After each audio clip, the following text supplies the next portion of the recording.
نحمده ونصلي ونسلم على رسوله الكريم أما بعد فأعوذ بالله من الشيطان الرجيم بسم الله الرحمن الرحيم لا يكلف الله نفسا إلا وسعها لها ما كسبت وعليها ما اكتسبت ربنا لا تؤاخذنا إن نسينا أو أخطأنا صدق الله مولانا العظيم وصدق رسوله النبي الأمين الكريم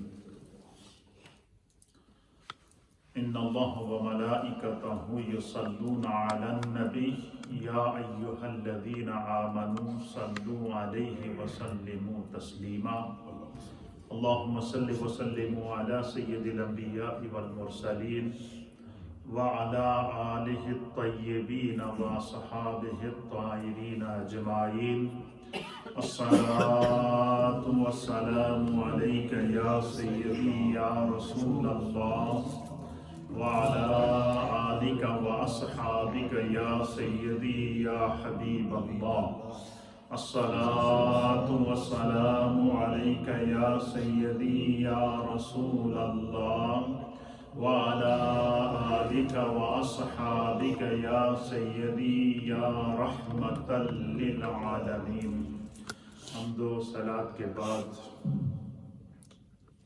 اللہ رب العالمین کا لاکھ لاکھ شکر اور مولا کریم کا بڑا ہی احسان ہے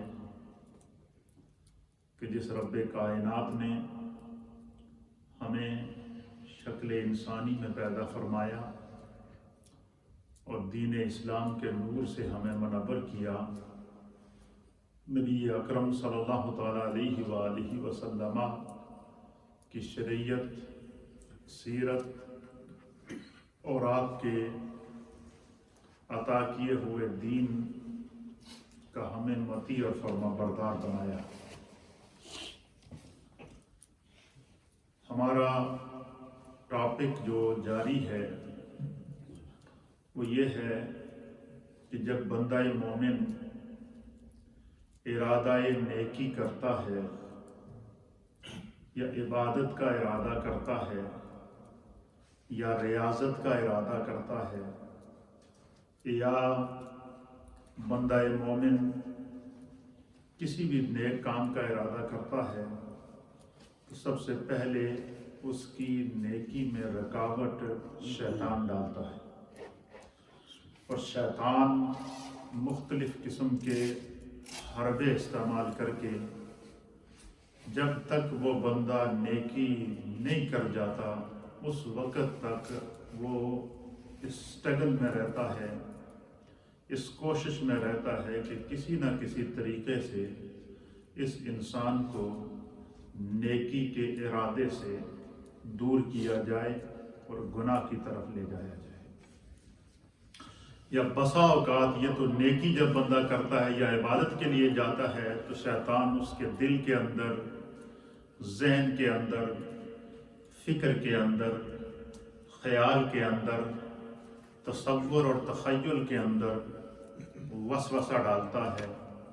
وہ وسوسہ مختلف سوچوں کے اندر کنونٹ ہو جاتا ہے، انسان کو مختلف قسم کے خیالات آتے ہیں کہ ایسا نہ ہوا تو ایسا ہو جائے گا، ایسا نہ ہوا تو ایسا ہو جائے گا، ایسا نہ ہوا تو ایسا ہو جائے گا۔ خود بخود انسان کے ذہن کے اندر مختلف خیالات، سوالات، تصورات، تخیلات یہ پیدا ہوتے رہتے ہیں، اور پھر اس کا اثر انسان پر اس قدر ہو جاتا ہے کہ جو ہے وہ پھر انسان گناہ کی طرف مائل ہو جاتا ہے۔ اور اس کی وجہ کیا ہے؟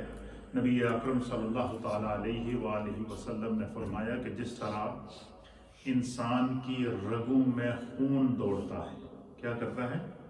انسان کی رگوں میں جس طرح خون چلتا ہے، نبی اکرم صلی اللہ تعالیٰ علیہ وسلم نے فرمایا اس طرح شیطان انسان کی رگوں میں دوڑتا ہے۔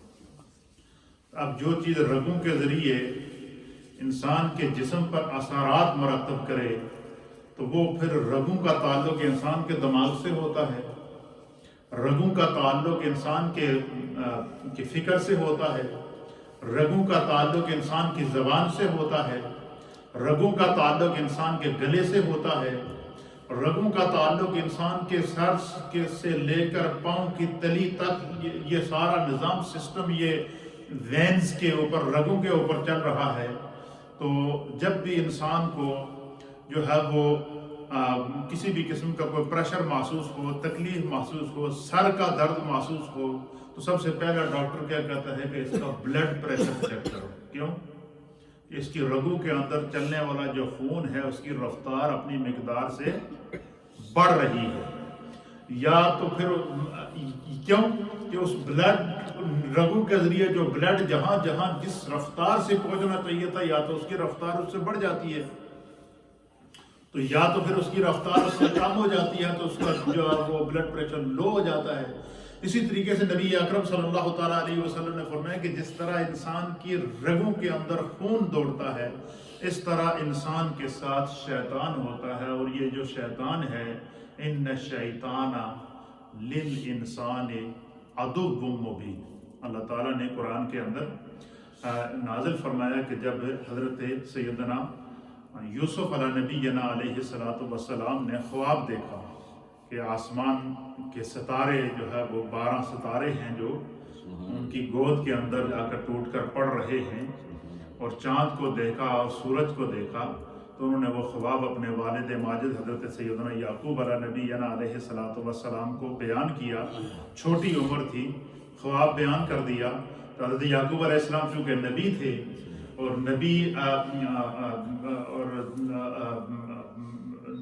اور اس وقت کے آپ جو ہے وہ اس وقت آپ کے اللہ تعالیٰ کی طرف سے منتخب نبی تھے، اعلان نبوت بھی آپ نے فرما دیا تھا اللہ کے حکم سے۔ تو قرآن کریم فرقان مجید نے جو ہے وہ اس منظر کو بیان کیا کہ حضرت یعقوب علیہ السلام نے حضرت یوسف علیہ السلام سے فرمایا کہ اے میرے بیٹے، اپنے اس خواب کو لا تقصص رؤیاک علی اخواتک، اپنے اس خواب کو اپنے بھائیوں کے سامنے بیان نہیں کرنا، اور اس کو راز ہی رکھنا۔ کیوں؟ ان الشیطان للانسان عدو مبین، کہ بے شک شیطان انسان کا کھلا دشمن ہے۔ تو یہ شیطان کا جو وار ہوتا ہے، اس نے انبیاء پر بھی وار کیا ہے، اور سب سے پہلا وار اس نے انسان اول حضرت آدم علیہ نبینا علیہ السلام پر فرمایا۔ اور قرآن اس منظر کو بیان کرتا ہے کہ فَأَزَلَّهُمُ الشَّيْطَانُ، کہ شیطان نے ان کو بہکانے کی کوشش کی، اور ان کے اندر وسوسہ ڈال، مختلف مقامات پر فرمایا کہ شیطان نے ان دونوں کی طرف وسوسہ ڈالا۔ اور پھر اللہ تعالیٰ نے جب اس کو جنت سے نکال دیا شیطان کو، جس وقت حضرت آدم علیہ السلام کی ولادت ہوئی، تب علماء نے فرمایا کہ حضرت آدم علیہ السلام تو جنت میں تھے، تو شیطان نے حضرت حوا اور حضرت آدم علیہ السلام کو کس طرح وسوسہ ڈالا کہ اس درخت کے قریب جاؤ گے تو تم فرشتے بن جاؤ گے، اور تمہیں اس لیے اس درخت کے قریب جانے سے منع کیا گیا ہے۔ تو اس طریقے سے مختلف قسم کے اس نے حربے استعمال کیے۔ تو فرمایا کہ وہ تو جنت سے نکل چکا تھا۔ تو علماء محدثین نے لکھا ہے کہ حضرت آدم علیہ السلام اور حضرت حوا جب جنت کی سیر کرتے تھے نا، تو سیر کرتے کرتے جب وہ جنت کے دروازے پر پہنچتے تھے تو یہ دروازے کے باہر بیٹھا ہوتا تھا، شیطان اندر نہیں داخل ہو سکتا تھا جنت میں، جنت کے دروازے کے باہر بیٹھا ہوتا تھا، وہاں سے باتیں کرتا تھا حضرت حوا کے ساتھ ہے، اور حضرت آدم علیہ نبینا علیہ السلام کے ساتھ ہے۔ تو پھر اس وقت جب اللہ تعالیٰ نے شیطان کو اس کی نافرمانی کے اوپر حضرت آدم علیہ السلام کو سجدہ نہ کرنے پر جب مردود قرار دیا، تو شیطان نے قسم کھائی تھی کہ بار الہ، میں جب تک جو ہے وہ اس انسان کے اندر سانس باقی ہے، اس کی روح نکلتی ہے، میں اس کو بہکاتا رہوں۔ اللہ تعالیٰ کی بارگاہ سے اس کو جواب ملا کہ مردود، یہ میرا بندہ ہے، اور جو بھی بندہ مومن جب تک سورج مغرب سے نہیں نکل جاتا، جب تک جو ہے وہ قیامت بپا نہیں ہو جاتی، میں نے بھی توبہ کا دروازہ بند نہیں کرنا۔ تو اس لیے شیطان سے بچنے کا حل کیا ہے؟ جیسے ہی انسان سے گناہ ہو جائے تو اس کا سب سے پہلا رد عمل ہماری سوچ کے اندر کیا ہونا چاہیے کہ یہ گناہ مجھ سے شیطان نے کرایا ہے، اور شیطان سے بچنے کا وظیفہ کیا ہے؟ فرمایا کہ شیطان سے بچنے کا سب سے بڑا وظیفہ یہ ہے کہ بندہ اسی وقت استغفار کرے۔ کیا کرے؟ استغفراللہ ربی من کل ذنب. اور یہی وجہ ہے کہ نبی اکرم صلی اللہ تعالیٰ علیہ وآلہ وسلم نے فرمایا کہ جب کوئی انسان گناہ کر بیٹھے، اس سے گناہ سرزد ہو جائے، تو وہ فوری طور پر توبہ کرے اس گناہ سے. کیا کر دے؟ فرمایا کہ اس کا استغفار کرنا، اس کا توبہ کرنا، اس کو احساس ہو جانا، یہ اس کے گناہ کا کفارہ ہے. یہ کیا ہے؟ اس کے گناہ کا کفارہ. اور یہی وجہ ہے کہ حدیث پاک کے اندر آتا ہے کہ جب بندہ مومن حج کے لیے جاتا ہے اور جب تمام حجاج میدان عرفات میں جمع ہوتے ہیں اور جب وہ اللہ کی بارگاہ میں گڑ گڑا کر توبہ کر رہے ہوتے ہیں، استغفار کر رہے ہوتے ہیں، اپنے دانستہ گناہوں کی معافی مانگ رہے ہوتے ہیں، اپنے نادانستہ گناہوں کی معافی مانگ رہے ہوتے ہیں، اپنے کبیرہ گناہوں کی معافی مانگ رہے ہوتے ہیں، اپنے صغیرہ گناہوں کی معافی مانگ رہے ہوتے ہیں، اپنے ظاہر اور مستور گناہوں کی معافی مانگ رہے ہوتے ہیں، اور خدا کی طرف سے اعلان عام ہوتا ہے کہ آج اس میدان عرفات میں جو بھی میرا بندہ مومن حج کے لیے آیا ہے، اس کے گناہ کتنے ہی بڑے کیوں نہ ہوں، آج اس کی بخشش کا اعلان کر دیا ہے. فرمائیں کہ جب تمام مومنوں کی بخشش کا اعلان ہو جاتا ہے، ان کے گناہ خدا معاف کر دیتا ہے. تو نبی پاک صلی اللہ علیہ وسلم فرماتے ہیں کہ جب وہ بندہ حج کر کے، حج کا رکن اعظم ادا کر کے جب وہ واپس لوٹتا ہے، حج کی تمام مناسک ادا کرنے کے بعد جب واپس لوٹتا ہے، تو حضور علیہ السلام نے بندہ مومن کی کیفیت بتائی ہے کہ جب وہ تو گیا تھا تو وہ گناہوں سے اٹا ہوا تھا، اس کا ظاہر اور مستور گناہوں میں پھنسا ہوا تھا، اس کی سوچ گناہوں میں پھنسی ہوئی تھی، اس کا تصور گناہوں میں پھنسا ہوا تھا، اس کا تخیل گناہوں کے اندر پھنسا ہوا تھا، وہ ہر طرح سے گناہوں کے اندر گھرا ہوا تھا، شیطانوں نے اس کو گھیر کے رکھا ہوا تھا، اس کی سوچ پر بھی شیطانوں کا قبضہ تھا، اور وہ جو ہے وہ کبھی نماز چھوڑ کر گناہ کرتا تھا، کبھی جو ہے وہ قرآن کی تلاوت نہ کر کے گناہ کرتا تھا، کبھی وہ نماز کے اندر نافرمانی کر کے گناہ کرتا تھا، کبھی وہ جو ہے وہ اعلانیہ گناہ کرتا تھا، کبھی چھپ کر گناہ کرتا تھا، عادی یہ گناہ ہو چکا تھا. اور جب اسے کوئی نہ دیکھنے والا ہوتا پھر بھی گناہ کرتا تھا، کیونکہ اس کی عادت شیطان کی اس جنگل کے اندر وہ پھنس چکا ہوتا ہے. اور فرمایا کہ جب میدان عرفات میں حجاج کی اللہ تعالیٰ بخشش کا عام اعلان کر دیتا ہے، ان کی استغفار قبول ہوتی ہے. حضور فرماتے ہیں کہ سب سے زیادہ اس وقت جس کی چیخیں نکلتی ہیں وہ شیطان ہوتا ہے. کیا ہوتا ہے؟ نبی پاک نے اس کی کیفیت بیان فرمائی.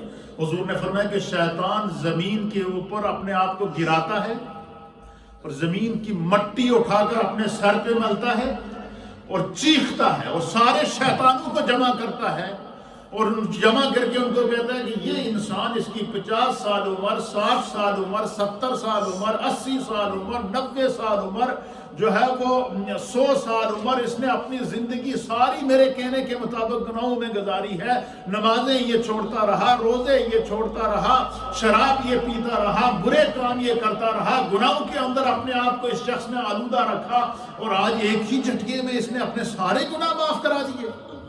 تو فرمایا کہ شیطان چیختا ہے. شیطان کی اس چیخ کو اللہ کے سارے فرشتے سنتے ہیں.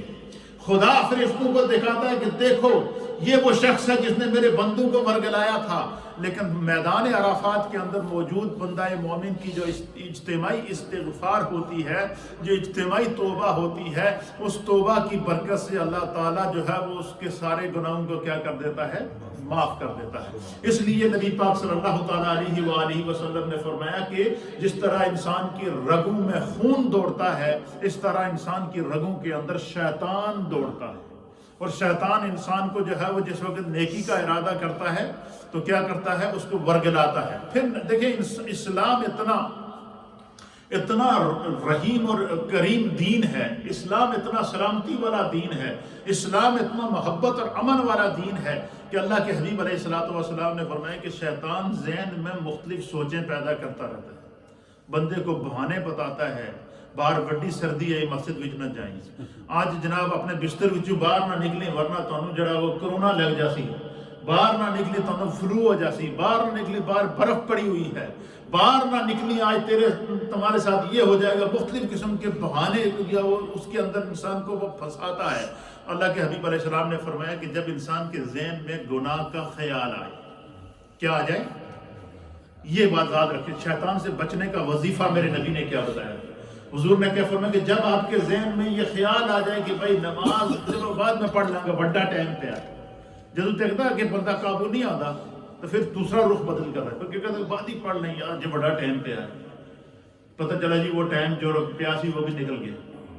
تو فرمایا کہ جب انسان کے ذہن میں یہ خیال آ جائے کہ یہ کام گناہ کا ہے، نماز میں سستی گناہ، نماز نہ پڑھنا گناہ، شراب پینا گناہ، شراب کے متعلق سوچنا گناہ، زنا کرنا گناہ، زنا کے متعلق سوچنا گناہ، بری صحبت اختیار کرنا گناہ، بری صحبت کے متعلق سوچنا گناہ۔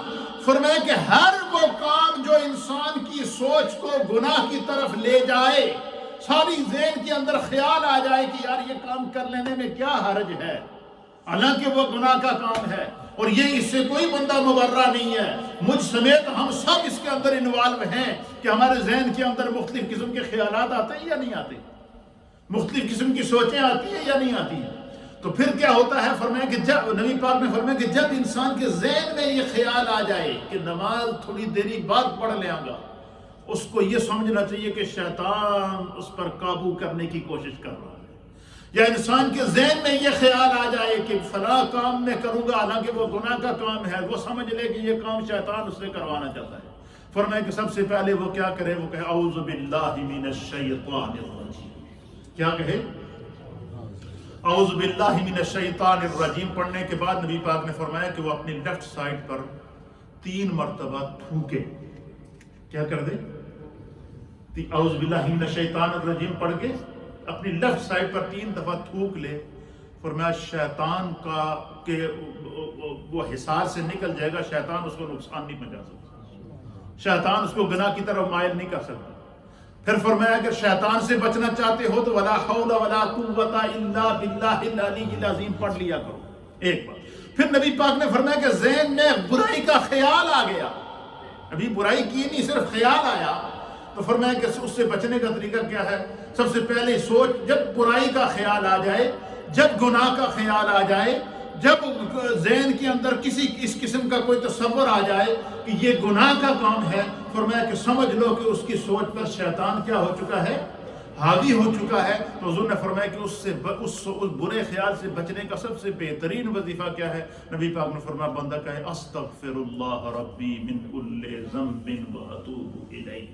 فرمایا کثرت سے استغفار کرنا شیطان سے بچنے کا ذریعہ ہے، کثرت سے استغفار کرنا شیطان کے مکر سے اپنے آپ کو بچانے کا ذریعہ ہے، کثرت سے استغفار کرنے سے بندہ نمازی بنتا ہے، کثرت سے استغفار پڑھنے سے بندے کو سچ کی عادت پڑتی ہے، کثرت سے استغفار کرنے سے بندے کو کیا ہوتا ہے؟ اللہ تعالیٰ جو ہے وہ اس کو بچا لیتا ہے۔ اور پھر نبی اکرم صلی اللہ تعالیٰ علیہ وسلم نے فرمایا کہ جب تک انسان کے ذہن میں یہ خیال آ جائے کہ میں نے گناہ کرنا ہے، فرمایا کہ اس وقت تک اللہ اس کو محفوظ رکھتا ہے، کیونکہ اس کے پیچھے دشمن پڑا ہوا ہے جو اسے گناہ کروانا چاہتا ہے۔ شیطان کی یہ کوشش ہے کہ یہ بندہ نمازی نہ بنے، شیطان کی یہ کوشش ہے کہ یہ متقی نہ بنے، شیطان کی یہ کوشش ہے کہ یہ بندہ جو ہے وہ نیکی کا راستہ اختیار نہ کرے، شیطان کی یہ کوشش ہے کہ اس کے گھر کے اندر دینداری نہ آئے، شیطان کی کوشش ہے کہ اس کے بچے دیندار نہ ہوں، شیطان کی یہ کوشش ہے کہ اس گھر کے اندر تلاوت قرآن نہ ہو، شیطان کی یہ کوشش ہے کہ ان کو روکا جائے کہ یہ مسجد میں جا کر نماز ادا نہ کریں۔ تو فرمایا کہ جیسے ہی انسان کے ذہن کے اندر برا خیال آئے، سوچ آ جائے، تو وہ سمجھ لے کہ شیطان جو ہے وہ اس کے پیچھے پڑا ہوا ہے۔ تو حضور نے فرمایا کہ بندہ کیا کرے؟ سب سے پہلے استغفار کرے، اعوذ باللہ من الشیطان الرجیم پڑھے، اور استغفر اللہ ربی من کل ذنب پڑھے، ولا حول ولا قوت الا باللہ العلی العظیم پڑھے۔ رات کو سونے سے پہلے فرمایا کہ وہ آیت الکرسی پڑھ لے، تو فرمایا کہ اللہ تعالیٰ اسے شیطان کے مکر و فریب اور اس کے چنگل اور اس کے سوچ سے محفوظ رکھے۔ فرمایا جب تک انسان کے ذہن کے اندر گناہ کا خیال موجود ہے وہ گناہگار نہیں ہے، وہ گناہگار اس وقت تک کہ جب تک کہ وہ گناہ پر عمل نہ کر بیٹھے یا اس گناہ کا اظہار نہ کر بیٹھے۔ اس کی میں آگے آپ کے سامنے احادیث سے چند مثالیں پیش کروں گا کہ نبی اکرم صلی اللہ تعالیٰ علیہ وسلم نے فرمایا، میرے سامنے مسلم شریف کی حدیث ہے، اور اس حدیث کو حضرت سیدنا ابو ہریرہ رضی اللہ تعالیٰ عنہ نے اس کو بیان فرمایا ہے آپ بیان کرتے ہیں کہ قال النبی صلی اللہ تعالی علیہ وآلہ وسلم ان اللہ تجاوز لی عن امتی ما وسوست به صدورها ما لم تعلم او تکلم. اللہ اکبر، سب کہیں سبحان اللہ. حضرت ابو ہریرہ کہتے ہیں کہ نبی اکرم صلی اللہ تعالی علیہ وسلم نے فرمایا کہ میری امت سے نبی پاک سے فرمایا کہ اللہ نے میری امت سے دل کے وسوسوں کو معاف کر دیا. کیا کہا کہ میری امت کے دل کے اندر جو پائے جانے والے شیطانی وسوسے ہیں اللہ نے اس کو اس سے معاف کر دیا ہے. کس وقت تک معاف کر دیا ہے؟ اس وقت تک اللہ تعالیٰ نے اس کو معاف کر دیا ہے کہ ما لم تعمل، جب تک کہ وہ اس ارادہ گناہ پر عمل نہ کرے. گناہ کا ارادہ کر چکا ہے، سوچ دماغ میں پڑ گئی ہے، پلان بن گیا ہے کہ یہ کام کروں گا، حالانکہ پتہ ہے کہ گناہ کا کام ہے. پلان بن گیا ہے کہ بھائی بعد میں نماز پڑھ لوں گا، پتہ ہے کہ یہ پلان ہے. پھر فرمایا کہ جب تک وہ گناہ کا ارادہ کر چکا ہے لیکن ابھی تک گناہگار نہیں ہے، وسوسہ آ گیا دماغ کے اندر، گناہ کی سوچ کا وسوسہ آ گیا، تو فرمایا کہ گناہگار نہیں ہے. اس وقت تک ما لم تعمل، جب تک کہ وہ اس پر عمل نہ کر دے. اگر وہ سوچ کے مطابق جو اس نے گناہ کی سوچ رکھی تھی اگر اس کے مطابق اس نے عمل کر دیا تو او تکلم، یا اس گناہ کا اظہار کر دیا کسی کے سامنے کہ یہ کام میں کر رہا ہوں یا کر لیا ہے یا کرتا ہوں یا کرنے جا رہا ہوں. فرمایا کہ اب وہ گناہ کا کیا کر چکا ہے؟ اظہار کر چکا ہے. جب گناہ کا اظہار کر چکا ہے تو پھر فرمایا کہ پھر وہ گناہ لکھا جائے گا، اور اگر گناہ پر عمل کیا تو وہ گناہ لکھا جائے گا. پھر فرمایا کہ جب تک بندہ کے ذہن کے اندر گناہ موجود ہے، ارادہ نہیں کیا، ارادہ موجود ہے لیکن ابھی تک گناہ کیا نہیں، اس وقت تک فرمایا کہ وہ گناہ نہیں لکھا جائے گا. اس کی وجہ کیا ہے؟ دیکھیں، اگر جسم میں کانٹا لگ جائے یا کوئی سوئی لگ جائے تو جب خون نکل آئے کیا ہو؟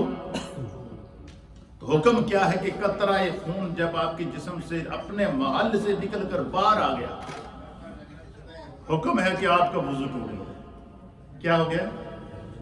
وضو ٹوٹ گیا. اچھا، انسان دیکھیں، اچھا یہ خون تو انسان کے اندر موجود ہے یا نہیں ہے؟ ہماری رگوں میں خون موجود ہے یا نہیں ہے؟ لیکن جب تک وہ خون اپنی حد کے اندر موجود ہے وضو قائم. اسی طریقے سے ہمارے اندر انسان کے پیٹ کے اندر جو ہے وہ غلاظت بھی موجود ہے، اس کے پیٹ کے اندر چھوٹا پیشاب بھی موجود ہے، اس کے پیٹ کے اندر بڑا پیشاب بھی موجود ہے، لیکن جب تک وہ پیشاب اپنی حد سے خارج نہیں ہوگا وہ باوضو ہے. وہ کیا ہے؟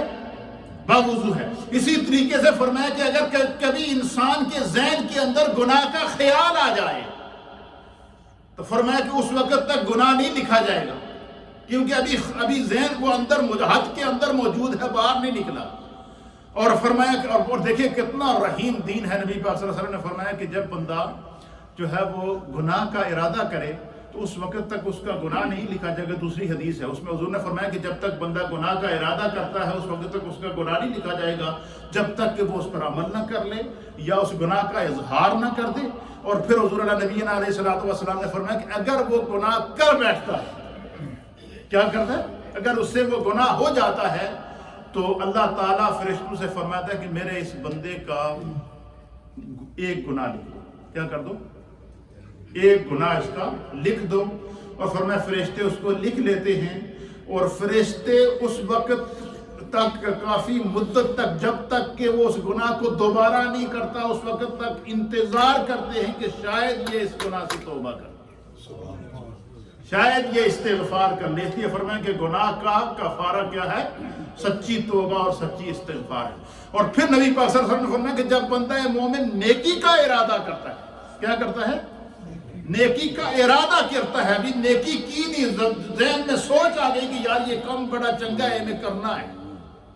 5 وقت کی نماز پڑھنے کا حکم اللہ نے قرآن میں دیا ہے، نبی نے حکم دیا ہے، لہٰذا میں اپنے آپ کو آئندہ پابند کرتا ہوں کہ میں 5 وقت کی نماز با جماعت ادا کروں گا، یا کوئی بھی نیک کام میں کروں گا. نیکی کا خالی ارادہ کیا ہے، ابھی نیکی کی نہیں ہے.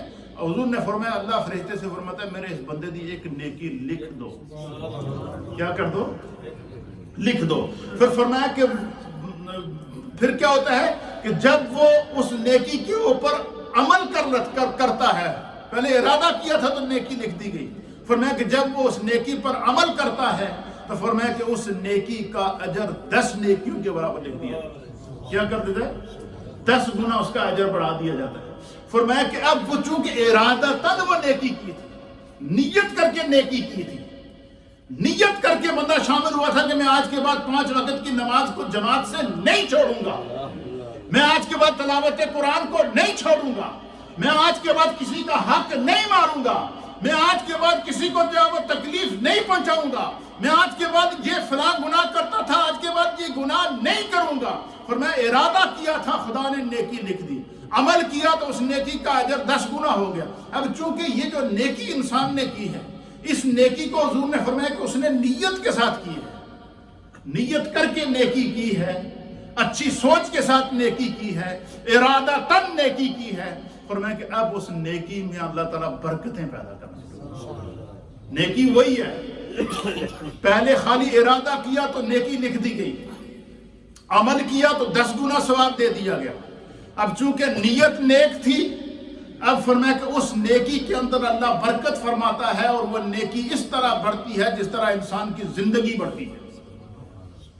کیا ہوتی ہے؟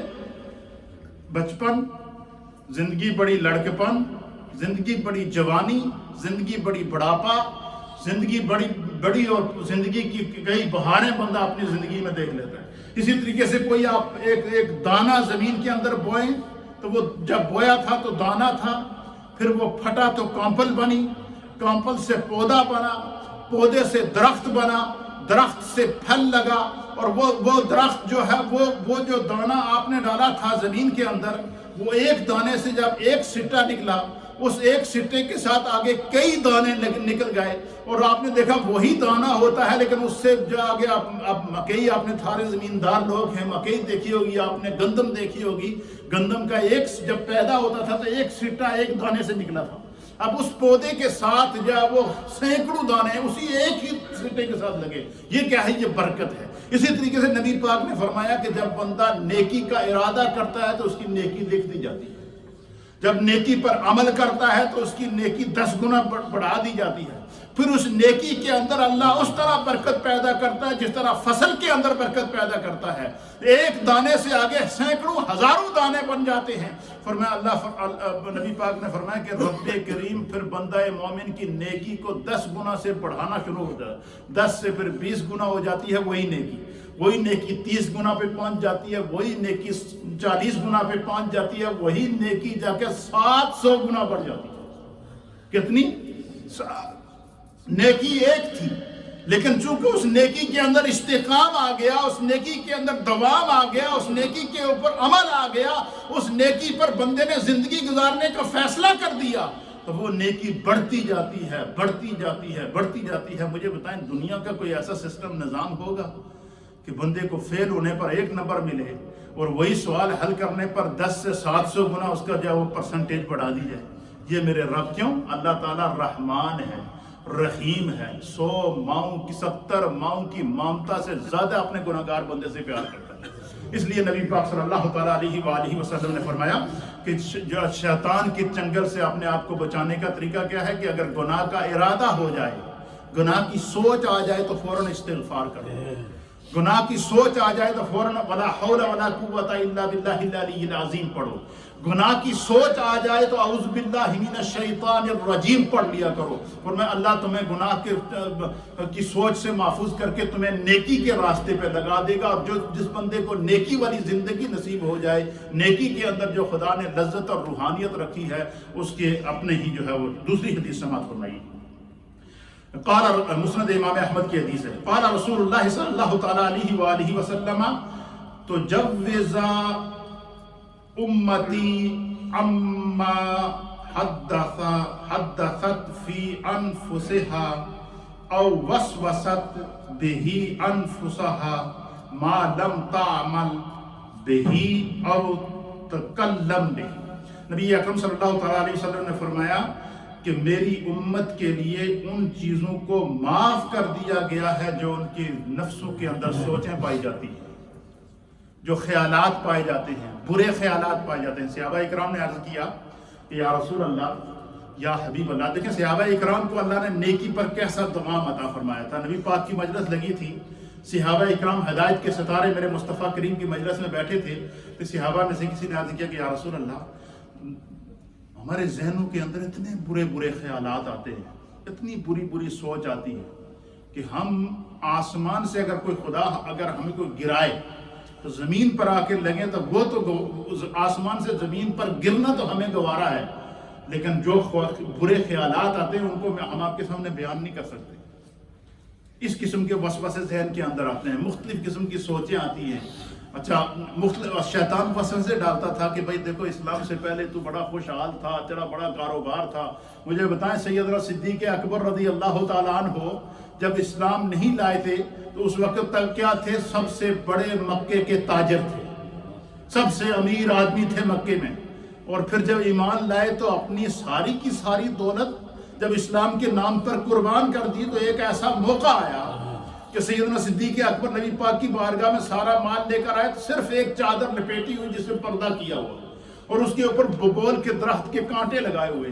تو علامہ جلال الدین سیوطی رحمۃ اللہ علیہ نے لکھا ہے کہ حضرت جبریل نبی پاک کی بارگاہ میں اسی وقت حاضر ہوئے، اور جبریل کے اوپر بھی ایک چادر ہے، اور جبریل نے بھی چادر کے آگے ببول کے درخت کے کانٹے لگائے ہوئے۔ حضور فرماتے ہیں کہ میں نے مسکراتے ہوئے جبریل سے پوچھا کہ جبریل خیر تے ہے؟ بڑا عجیب لباس پہنا ہے۔ تو جبریل نے عرض کیا کہ یا رسول اللہ، ایک میں نے نہیں، آج آسمان کے ہر فرشتے نے یہ لباس پہنا ہوا۔ کیوں؟ آپ کے ابو بکر کے جذبے کے اوپر آج خدا رش کر رہا ہے۔ سیدنا ابو بکر صدیق کے اس جذبے پہ آج اللہ تعالیٰ کیا کر رہا ہے؟ رش کر رہا ہے۔ تو فرمایا کہ جب بندہ نیکی کے اوپر قائم رہتا ہے تو پھر شیطان کیا کرتا ہے؟ دیکھو پہلے تو نمازی نہیں تھا، تو بڑی جناب عیاشی کرتا تھا، ادھر بھی کھڑا ہوتا تھا، ادھر بھی کھڑا ہوتا تھا، ادھر بھی دوستوں سے ملتا تھا، ادھر بھی برے کاموں میں جاتا تھا، ادھر بھی جاتا تھا، سوسائٹی کے اندر جاتا تھا، فلاں فلاں کام کرتا تھا، تو مسجد میں آ گیا ہے، تو فلاں ہو گیا ہے، امکان ہو گیا ہے، یہ ہوا وہ ہوا۔ لیکن اگر بندہ مستقل مزاج رہے تو خدا بندے قدوس اس کے کیا کرتا ہے؟ اللہ فرماتا ہے تلک الایام نداولها بین الناس، خدا لوگوں کے درمیان یہ دن پھیرتا رہتا ہے۔ جب بندہ گناہ کی زندگی چھوڑ کر نیکی کی وادی کے اندر آ گیا تو فرمایا کہ پھر اللہ اس کی حفاظت کرتا ہے۔ پھر نبی پاک نے فرمایا کہ جب بندہ پابند نماز ہو جائے، یا نیکی کا پابند ہو جائے، یا نیکی کا عادی ہو جائے، یا بندے کے ذہن کے اندر، تصور کے اندر، تخیل کے اندر گناہ سے نفرت پیدا ہو گئی ہے، فرمایا جب بھی کوئی گناہ کا وہ ارادہ کرتا ہے تو اسے محسوس ہو جاتا ہے کہ شیطان مجھ سے گناہ کروانا چاہتا ہے، تو فرمایا اس کا ایک بڑا بہترین وظیفہ ہے، حضور نے فرمایا اللہ میرے اس بندے دی زبان تے میرا ذکر جاری کر۔ خدا اپنا ذکر اس بندے کی زبان پر جاری کر دیتا۔ فرمایا کہ جس بندے کی زبان پر اللہ کا ذکر جاری ہو جاتا ہے تو پھر کیا ہوتا ہے؟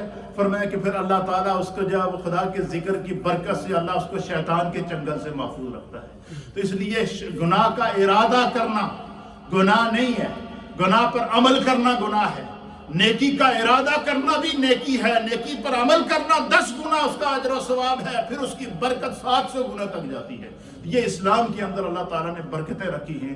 رب کریم ہم سب کو دین اسلام کو سمجھنے کی توفیق عطا فرمائے۔ ہر طرح کے جو وسوسے ہمارے ذہنوں کے اندر آتے ہیں جو نیکی سے انسان کو روکتے ہیں، اس سے بچنے کا طریقہ کیا ہے؟ شیطان سے بچنے کے آج ہم نے 3 وظیفے سیکھے ہیں۔ پہلا کیا کہ جب شیطان انسان کو ذہن کے اندر ڈالے کہ بھئی یہ نیکی نہیں کرنا، نماز نہیں پڑھنا، تو سمجھ لو شیطان اس کے پیچھے پڑا ہوا۔ حضور نے فرمایا کہ اس سے بچنے کا طریقہ اعوذ باللہ من الشیطان، سب کو آتی ہے نا اعوذ باللہ، پڑھے بس اعوذ باللہ من الشیطان الرجیم۔